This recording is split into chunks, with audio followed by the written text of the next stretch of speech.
السلام عليكم ورحمة الله تعالى وبركاته. مرحبا بكم في قناة منوعات شمس. نتمنى تكونوا بخير وعلى خير. نتوما كتشاهدوا فيديو ديال اليوم ان شاء الله بغيت نشارك معكم سيرو طبيعي ديال البرد كيليق الكحبة للكبار والصغار، بثلاثة المكونات فقط موجودين في كل دار، واهم شيء انه فعال 100%. كيصلح للكحبة. كنحتاجو كاس ديال زيت البلدية، كاس ديال الماء، وكاس ديال الخزامه، تقريبا نفس القياس، كاس. بغيتو تضاعفوا الكميه كديروا 2 كيسان من الزيت، 2 كيسان من الماء، 2 كيسان من الخزامه على حسب نتوما اللي بغيتو. اول حاجه غادي ناخذوا الخزامه، غادي نقيوها، نحيدوا منها هذوك العواد ديالها، نحيدوا منها الزوائد اللي فيها، غادي نغسلوها ونصفيوها، وغادي نحطوها في الكاسرونه اللي غادي نوجدوا فيها هذه الوصفه. كيف ما كتلاحظوا انا راه غسلتها وصفيتها. غادي نضيفوا عليها كاس ديال الماء وكاس ديال الزيت.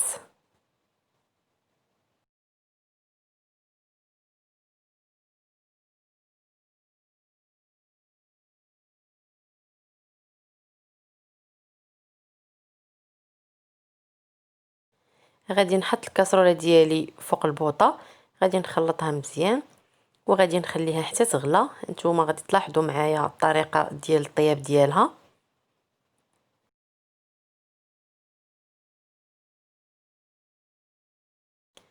غادي نحاول ما نقطعش لكم الفيديو بزاف باش تشوفوا الطريقه ديال الطياب ديالها كيف ما قلت لكم.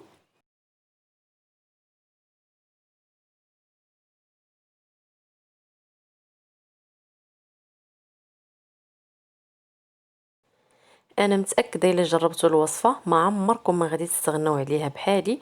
النهار اللي جربتها ما عمرني ما استغنيت عليها، وما كنشريش السيرو من الفارماسيان والله العظيم الا هذا هو السيرو اللي كنستعمل في ايام ديال البرد، وكنشربوا لبنياتي، كنشربوا انا، اي واحد ضاربو البرد كيشربوا.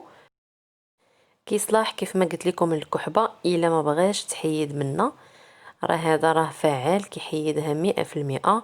وإلا كانت الكحبة باقا ناشفة في الصدر كيرطب لينا الصدر، وكيرطب لينا حتى الكحبة اللي باقا ناشفة كتجرح في الصدر. هذا راه سبحان الله العظيم، حتى تجربوه عاد غتعرفوني علاش كنهضر. صراحة راه ما كيخطانيش تماما، هذا هو السيرو المعتمد عندي. الخزامة ديالي غلات مزيان، غادي نجيب واحد الملعقه ومره غادي نبقى نقلبها. كيف ما كتلاحظوا مني كنهز الخليط كنلقى فيه باقي الماء، غادي نخليها تغلى مزيان حتى ما يبقاش ليا الماء يتبخر ويبقى غير الزيت والخزامه فقط. كيف ما كتشوفوا راه الماء بدا كيتحيد.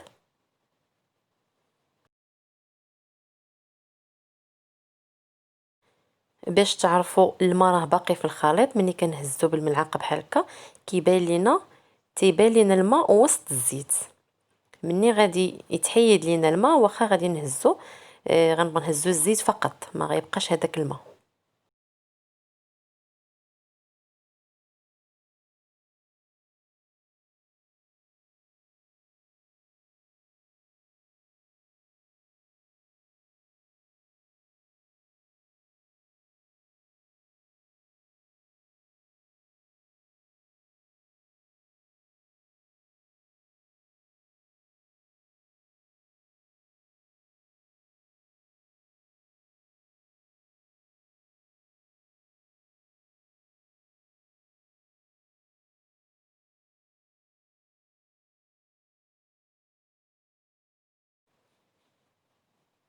كيف ما كتشوفوا الزيت ديالي ها هو وجد، الماء ما بقاش تماما، بقى غير الزيت بوحدو هو الخزامه.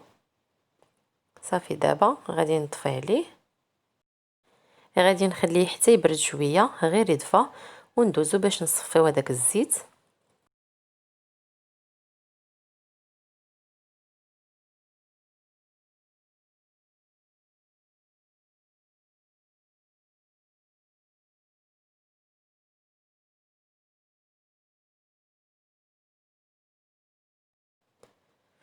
كيف ما كتلاحظوا بقى عندي الزيت بوحدو هو والخزامه فقط، الماء تبخر ما بقاش.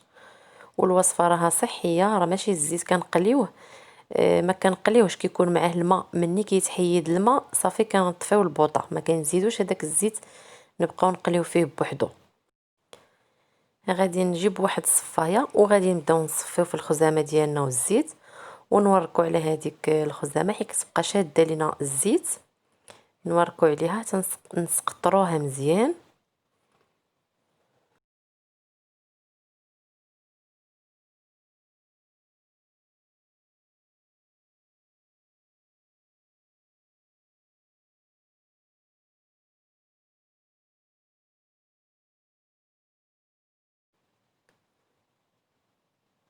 كيف ما كتلاحظوا ضروري نوركو عليها حيت كتبقى شاده لنا بزاف ديال الزيت، وراه فاش كتكون كتغلي يا سبحان الله العظيم كتعطي واحد الريحه زوينه في الدار كامله.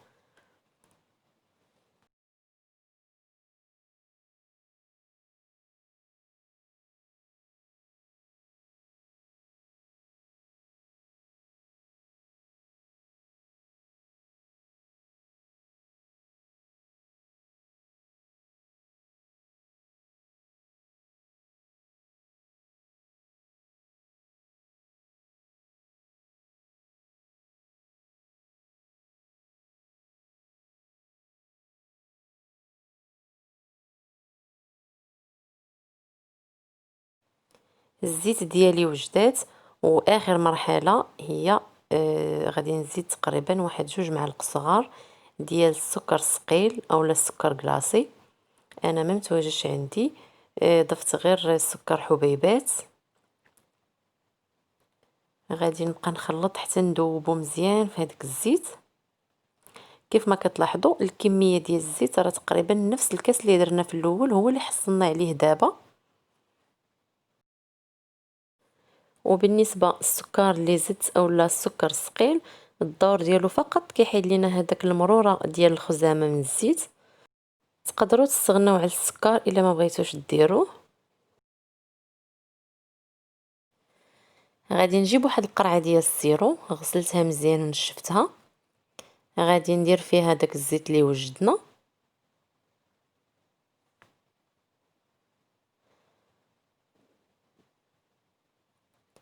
صافي وغادي نسدها وغادي نستعملها تقريبا 2 المرات حتى ل3 في النهار، تماما بحال السيرو اللي كنشريو من الصيدليه.